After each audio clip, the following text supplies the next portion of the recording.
Kasunod ng mga naging pahayag patungkol sa utang na buwis na dapat umano harapin ng ABS-CBN.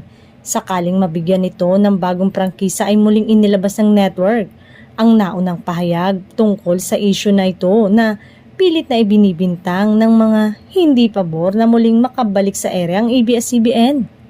Walang utang na buwis ang ABS-CBN.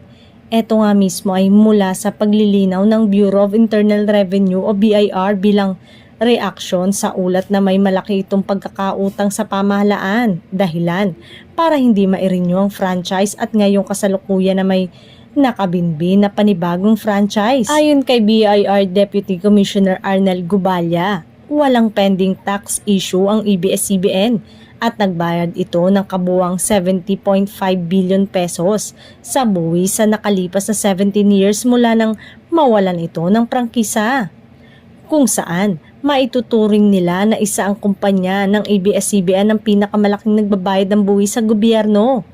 Aniya, nagpalabas ang BIR sa ABS-CBN ng tax clearance certificate noong 2019 at kinilalang isa sa top 200 non-individual taxpayer sa ating bansa.